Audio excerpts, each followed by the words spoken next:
La loi numéro 2007-293 du 5 mars 2007 réformant la protection de l'enfance s'appuie sur les nombreux rapports qui, depuis 2000, ont présenté des propositions d'amélioration du dispositif de protection de l'enfance.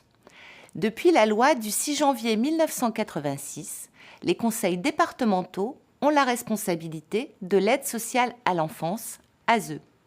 Depuis la loi du 10 juillet 1989 relative à la prévention des mauvais traitements, qui a créé le Service national d'accueil téléphonique pour l'enfance maltraitée, le SNATEM, aucune réforme d'ampleur n'était intervenue dans ce champ. Cependant, les constats partagés montraient la nécessité de réformer le dispositif qui comportait des défauts d'organisation mis en lumière par des affaires dramatiques. Défaut de coordination des différents acteurs, faiblesse de l'évaluation. Ce texte, articulé initialement autour de 3 grands axes, mieux prévenir, mieux signaler, mieux intervenir, a été enrichi lors du débat parlementaire d'importantes dispositions pour les enfants et leurs familles, comme celle visant à protéger les enfants des dérives sectaires. La loi du 14 mars 2016 remplit quant à elle 2 objectifs. Mieux répondre aux besoins de l'enfant et améliorer la gouvernance de protection de l'enfance. S'agissant de l'attention portée à l'enfant, elle prévoit le développement de la prévention à tous les âges, l'amélioration du repérage et du suivi des situations de danger et une plus grande stabilité des parcours des enfants en protection de l'enfance. S'agissant de la gouvernance nationale et locale de protection de l'enfance, l'objectif est de décloisonner les interventions des différents acteurs. La France dispose par ailleurs d'un observatoire national de protection de l'enfance et des observatoires départementaux de la protection de l'enfance, dont les missions se sont trouvées renforcées. Les décrets d'application de la loi de 2016 ont été nombreux et ils donnent la mesure des avancées, avec premièrement la création du Conseil national de la protection de l'enfance. Créé par l'article 1 de la loi relative à la protection de l'enfant, le Conseil national de la protection de l'enfance devra proposer au gouvernement les orientations nationales de la politique de protection de l'enfance. Il pourrait être amené à formuler des avis sur toute question s'y rattachant et à en évaluer la mise en œuvre. Le CNPE a été installé le 12 décembre 2016. Deuxièmement, la mise en œuvre des actions de prévention en direction de l'enfant et de sa famille. L'article 2 de la loi relative à la protection de l'enfant prévoit l'établissement par le président du conseil départemental d'un protocole avec les différents responsables institutionnels et associatifs amenés à mettre en place des actions de prévention en direction de l'enfant et de sa famille. Le protocole définit les modalités de mobilisation et de coordination de ces responsables autour de priorités partagées.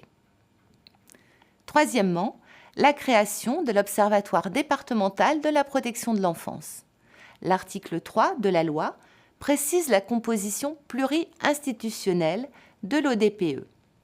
Les représentants des différents partenaires institutionnels et associatifs de la protection de l'enfance y siègent. Quatrièmement, l'évaluation de la situation d'un mineur à partir d'une information préoccupante. Le décret d'application de l'article 9 de la loi précise les modalités de l'évaluation de la situation d'un mineur et de l'ensemble des mineurs au domicile à partir d'une information préoccupante. Cette évaluation doit être réalisée par une équipe pluridisciplinaire de professionnels identifiés et formés à cet effet. L'équipe pluridisciplinaire évalue également la situation des autres mineurs présents au domicile. Cinquièmement, l'accueil durable et bénévole d'un enfant par un tiers.